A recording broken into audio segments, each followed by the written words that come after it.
สบายดีทุกคนการทักทายสบายดีและสวัสดีพ่อแม่พี่น้องทุกคนที่เข้ามาติดตามเรื่องสองกันมื้อนี้สิพาทุกคนมาจุดต่อเนาะเอาเห็นต่อกัน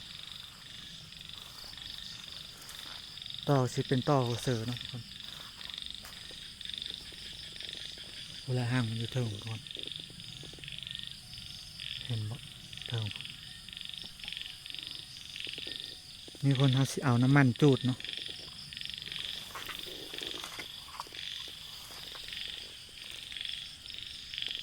มาทุกคนไปเบิ่งกันเลยเนาะ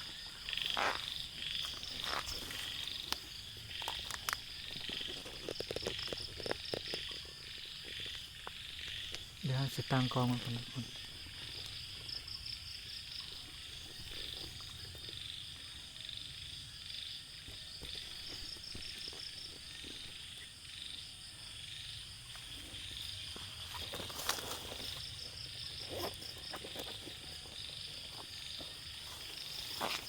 มาทุกคนมาลุ้นกันว่าสิได้มาอยู่บ่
ทุกคนหลังจากที่เรา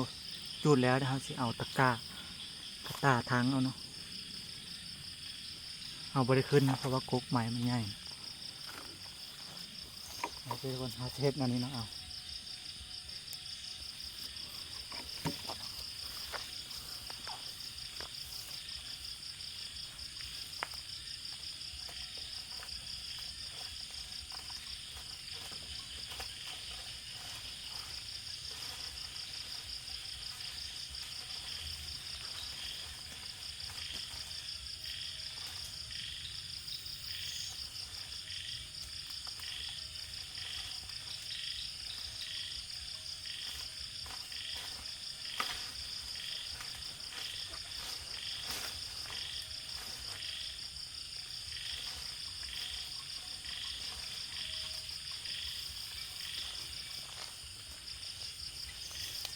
อ้ลงมาแล้ว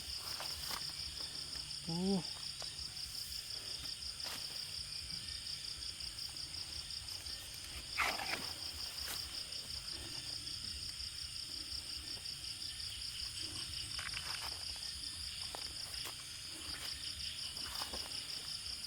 บ่มากปานใดทุกคนเดี๋ยวเราไปล้างมือกันก่อน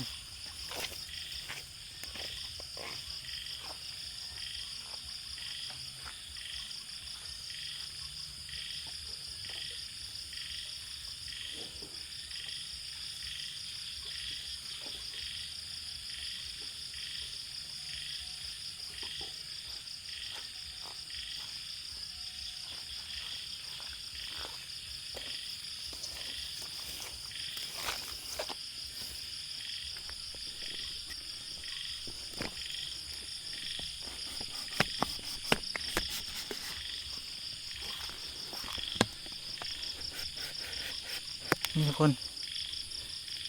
บ่มากปานใดเนาะมีจักทานวะมีอยู่2 ทาน 3 ทานเองทุกคนโอ้ทำบ่มีนั่งนี่ทุกคนตัวนี้น้ำมะแน่นี่เนาะ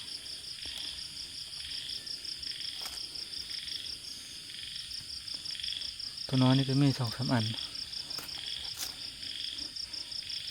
โอเคทุกคนมาแกะอยู่บ้านคนเลยนะ